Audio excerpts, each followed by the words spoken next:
브룩, 프랑키, 로빈은 흔히 어른 3인방이라고 불리며 밀짚모자 일당 내에서 전투력이 중위권에 속하는 그룹입니다. 그리고 이들은 개개인이 사왕 간부를 처리할 수 있을 정도의 무력을 지녔습니다.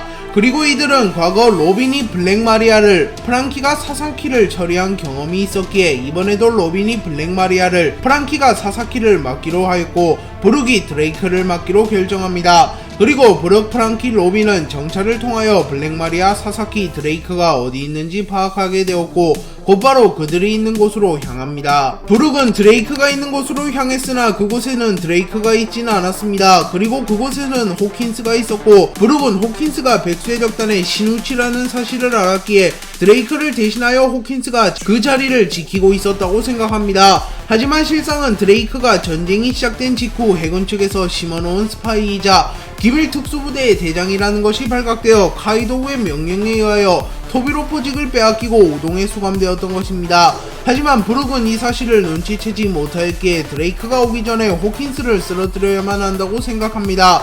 그리고 브룩은 곧바로 호킨스에게 덤벼들었고 호킨스는 브룩의 공격을 피해냅니다. 그리고 브룩은 역시 초신성이라고 불렸던 자입니까? 이 정도 공격을 가볍게 피하다니 라고 말했고 호킨스는 여유를 보이며 내가 너에게 패배할 확률은 12.2% 밖에 되지 않는다 라고 말했고 브룩은 요호호호 인생을 살아가다 보면 숫자는 그렇게 중요하지 않다는 것을 알 수 있죠 라고 맞받아칩니다. 하지만 객관적으로 브룩보다는 호킨스가 강했기에 브룩이 호킨스를 잡아낼 확률은 매우 적었습니다. 그러나 브룩은 낙담하지 않고 콧노래 300보 오니가르기를 사용하여 호킨스의 팔을 베어버렸으나 브룩이 베어버린 호킨스는 호킨스의 본체가 아니었기에 브룩은 순간적으로 빈틈을 허용하게 되었습니다. 그리고 호킨스는 틈을 놓치지 않고 브룩에게 집구러미 칼을 사용하여 브룩을 제압하는 데 성공합니다. 그리고 호킨스는 밀짚모자 많이 강해진 것 같다만 밀짚모자와 불주먹이 카이도우와 빅맘을 꺾을 확률은 고작 30% 밖에 되질 않는다 라고 말합니다.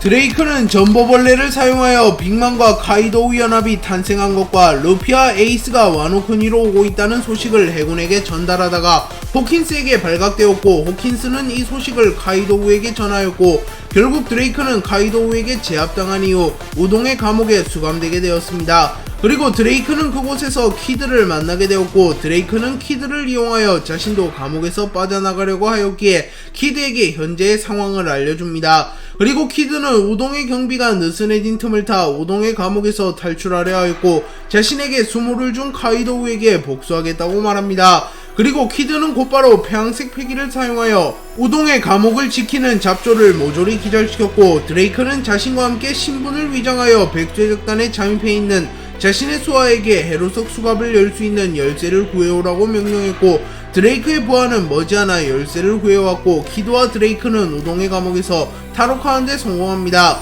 그리고 키드는 드레이크에게 날 도와줬으니 이번 한 번만은 너를 그냥 보내주겠다. 다음번에 눈에 띄면 가만 안 둔다고 드레이크 라고 말한 뒤 곧바로 카이도우를 잡기 위하여 오니가시마로 향합니다. 그리고 드레이크는 더 이상 와노쿠니에 머무르며 위험하다는 것을 깨달았고 자신의 부하들과 함께 와노쿠니를 빠져나가려고 합니다. 드레이크가 와노쿠니를 빠져나온 이후 정보통신을 통하여 해군의 밀짚모자 일당, 흰수염 해적단 연합과 빅맘 해적단, 백수 해적단 연합의 전쟁이 시작되었다는 소식을 전달합니다. 그리고 상급 세력이 무려 4명이나 충돌하는 대전쟁은 정상결전과 비교하여도 더 스케일이 큰 대전쟁이었기에 이 소식은 곧바로 오로성에게 전해집니다. 그리고 오로성들은 곧바로 비상회의를 개최했고 아카이누, 키자루, 로쿠규 등 해군의 강자들과 로브루치, 게르니카 등 사이퍼폴의 강자들을 모두 소집합니다. 그리고 오로성은 아카이누를 포함한 해군에게는 우선은 대기하라는 명령을 내렸습니다.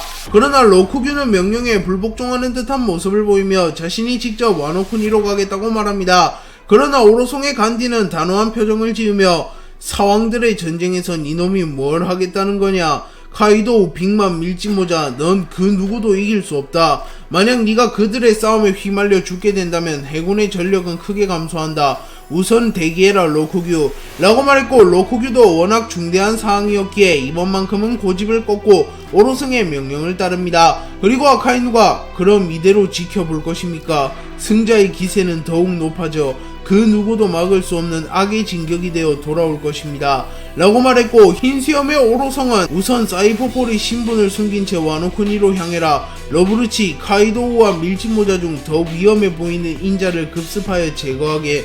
물론 정면 승부는 절대로 하면 안된다. 사이퍼폴의 주특기인 암살을 시도해라. 라고 말했고, 러브루치와 사이퍼폴은 오로성의 명령을 수행하기 위하여 와노쿠니로 향합니다. 그리고 해군은 혹시 모를 악의 진격을 막기 위하여 만반의 준비를 갖춘 뒤 해군본부에서 대기하였고, 러브루치는 사왕을 암살하기 위하여 와노쿠니로 향합니다. 그리고 세계정부 측에서는 만약 러브루치가 카이도우나 루피 중 한 명을 암살하는데 성공하고 나머지 사왕도 리타이어가 되는 상황이 온다면 모든 해군의 병력을 투입하여 밀짚모자 일당, 흰수염 해적단, 빅맘 해적단, 백수 해적단을 모조리 소탕하고자 하는 계획을 세웁니다. 다만 반대로 한쪽의 전력이 멀쩡하다면 제 아무리 해군이라도 사왕과 충돌하는 것은 너무나도 무모한 짓이기에 굳이 와노쿠니로는 향하지 않겠다는 결정을 내린 상태입니다. 그렇게 러브루치의 역할이 매우 중요하다는 것을 알 수 있습니다. 호킨스는 브룩을 여유롭게 제압한 이후 브룩을 죽여버리려고 하였고, 브룩은 뼈다귀이기에 집집 열매의 능력을 사용하여 브룩을 으깨버리려고 합니다. 그리고 호킨스가 브룩을 내려치려는 순간 키드가 나타났고, 키드는 호킨스의 팔을 발로 차서 호킨스를 날려버립니다. 그리고 당황한 호킨스는 니놈 어떻게 우동에서 빠져나온 거냐, 분명 해루석으로 완벽하게 묶었을 터 라고 말합니다. 그리고 호킨스는 설마 배신자가 있다는 건가? 라고 말하며 확실히 지능이 뛰어난 모습을 보여줍니다. 그러나 제 아무리 호킨스라 할지라도 누가 배신자인지 정확하게 파악할 수는 없었습니다. 그리고 키드는 대적 세계에서 배신 타령이라니 너 같은 놈이 어떻게 초신성이라고 불렸던 거냐 라고 말하며 호킨스를 무시하는 듯한 말을 합니다. 하지만 호킨스는 트래시 토크에 말려들지 않았고 평정심을 유지하며 자신이 키드에게 이길 확률을 구해봅니다. 그리고 호킨스가 키드에게 이길 확률은 고작 3% 밖에 되질 않는데요. 그도 그럴 것이 호킨스는 토비로퍼도 아닌 신우치급 전력으로 분류되나 키드는 토비로퍼를 상회하며 대간판과 비교하여도 킹을 제외하면 확실히 우위를 점하는 강자이기 때문입니다. 그리고 이러한 절망적인 숫자를 본 호킨스는 키드로부터 도망치려 했으나 그 순간 킬러가 나타나 호킨스의 복부를 발로 차버립니다. 그리고 키드는 너 같은 자식한테 낭비할 시간 따위 없으니 단숨에 끝내주겠다 집신자식 이라고 소리친 뒤 곧바로 자기자기 열매의 능력을 이용하여 댐드 펑크를 사용하여 호킨스에게 치명상을 입힙니다. 그리고 곧바로 펑크 피스톨스를 사용하여 호킨스를 마무리 지었고 호킨스는 리타이어 됩니다. 그리고 키드는 카이도우를 잡으러 간다. 불만 있나 킬러? 라고 말했고 킬러는 가보자고 친구 라고 말합니다. 그리고 키드와 킬러는 곧바로 카이도우를 찾으며 와노쿠니 전역을 살피기 시작합니다.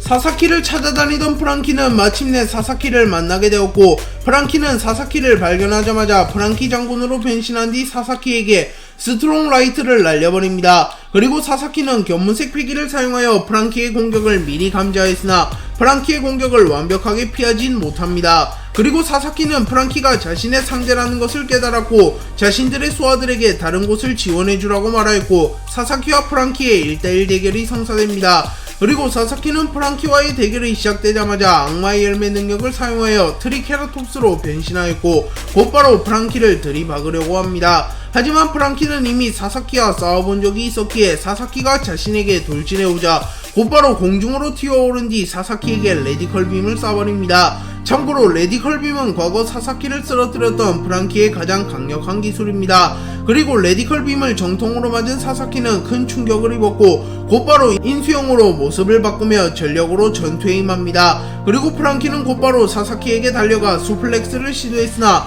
사사키는 동물계 악마의 열매 능력자 특유의 괴력으로 이를 버텨냈고 곧바로 프랑키의 복부를 들이박아버립니다. 하지만 프랑키 장군이 프랑키의 본체는 아니었기에 프랑키는 큰 충격을 입지 않았습니다. 물론 사사키는 프랑키와 프랑키 장군이 동일 인물인 줄 알고 있었기에 프랑키에게 자신의 전력 박치기가 들어간 시점 자신의 승리를 확신했고 프랑키를 마무리 짓기 위하여 무리하여 프랑키에게 접근하여 자신의 최고 기술인 매그넘 케라톱스를 시도합니다. 하지만 그 순간 프랑키는 과거와 마찬가지로 사사키가 무리하여 자신에게 다가오는 순간 프랑키 장군에서 탈출해버렸고 다시 한번 사사키에게 매그넘포를 쏴버립니다. 그리고 사사키는 프랑키의 매그넘포를 두 차례나 정통으로 허용하게 되었고 결국 프랑키는 이번에도 사사키를 쓰러뜨리는데 성공합니다. 로빈, 프랑키, 브룩은 각각 블랙 마리아가 사사키 드레이크를 잡기로 결정하였고 프랑키가 사사키를 잡아내는데 성공하였고 브룩은 드레이크를 대신하여 호킨스를 잡아내는데 성공하였습니다. 그리고 로빈은 일전에 블랙 마리아와의 전투에서 이미 승리를 거둔 경험이 있었기에 이번에도 자신감 넘치는 모습을 연출하며 블랙 마리아가 머무르는 방으로 찾아갑니다.